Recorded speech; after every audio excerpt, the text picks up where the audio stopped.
நண்பர்களே, காலை வணக்கம். இன்று இந்த வீடியோ பதிவில் EFT டேப்பிங் செய்முறை பார்ப்போம். இது கராத்தே சாப் பகுதி. இது 3 முறை தட்டுவோம். அந்த ஸ்கிரிப்டை சொல்லி 3 முறை தட்டுவோம். இப்போது ஸ்கிரிப்ட் இல்லாமல் தட்டு முறைகளை பார்ப்போம்.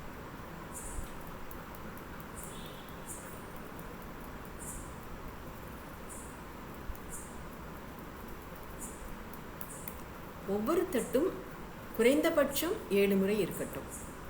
பிறகு ஐப்ரோ பாயிண்டிலிருந்து ஆரம்பிப்போம். இது ஐப்ரோ பாயிண்ட். அப்படியே வரிசையாக வருவோம். அந்த பாயிண்டின் பெயரைகளை மட்டும் நான் இப்போது சொல்கிறேன். Eyebrow point, side of the eyes, கண்களின் கீழ்ப்பகுதி, மூக்கின் கீழ் பகுதி, chin points, chin, collar bone கீழ்ப்பகுதி, அக்குளின் கீழ் 4 இன்ச் கீழே உள்ள பகுதி, தலையுச்சி. இந்த தலையுச்சியுடன் முடிந்து கராத்தே சாப்பில் தொடங்கி தலையுச்சியில் முடிக்கிற பகுதி ஒரு ரவுண்ட் ஆஃப் டேப்பிங் என்று சொல்வது. இப்பொழுது ஏதாவது ஒரு பர்டிகுலர் சப்ஜெக்டை எடுத்துக்கிட்டு அதுக்கு ஸ்கிரிப்ட் சொல்லி நாம் தட்ட தொடங்கும் போது இப்படி இங்கே கராத்தே சாப்பில் 3 தரம் அதே வார்த்தைகள் சொல்லி தட்ட வேண்டும். பின்பு அந்த ஸ்கிரிப்டை நம்ம சொல்ல ஆரம்பிப்பது இங்கே ஐப்ரோ பாயிண்ட்ஸ்லேருந்து தட்டணும். கண் இமைகளின் புருவத்தின் மேல் பகுதி, கண்ணின் சைடு பகுதி, இப்படி ஒவ்வொரு பகுதியாக நாம் தட்டிக்கொண்டே அந்த ஸ்கிரிப்டை சொல்லிக்கொண்டே தட்ட வேண்டும். இதுதான் நடைமுறை. இந்த ஸ்கிரிப்டை நீங்கள் சொல்லும்போது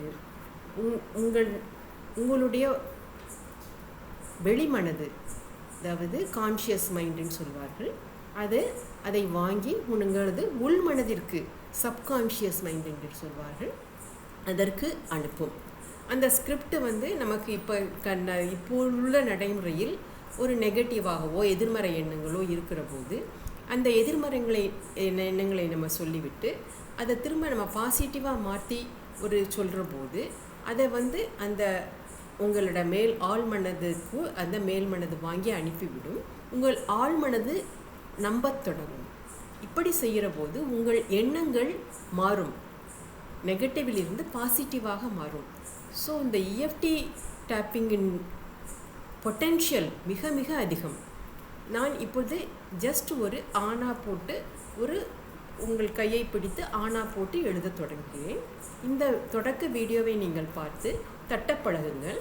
இனி வரும் வீடியோக்களில் நாங்கள் நமது ஸ்கிரிப்டை போட்டு நாம் எப்படி எந்த ஒரு ப்ராப்ளத்தையும் அப்ரோச் பண்ணுவது, மேபி நமது வலிகளாக இருக்கட்டும், அல்லது நமக்குரிய சைக்கலாஜிக்கல் ப்ராப்ளம்ஸாக இருக்கட்டும், பயமாக இருக்கட்டும், ஸ்ட்ரெஸ்ஸாக இருக்கட்டும், கோபங்கள், அல்லது எந்த எதிர்மறை எண்ணங்களாக, எதிர்மறை இமோஷன்ஸ், எதிர்மறை உணர்ச்சிகளாக இருக்கட்டும், இதை அப்படியே மடைமாற்றி அதை ரீஃப்ரேம் செய்து நாம் பாசிட்டிவ் எண்ணங்களாக கொண்டு நமது வளர்ச்சியின் உச்சப்பாதைக்கு ஒவ்வொரு படியாக எடுத்து சொல்லலாம்.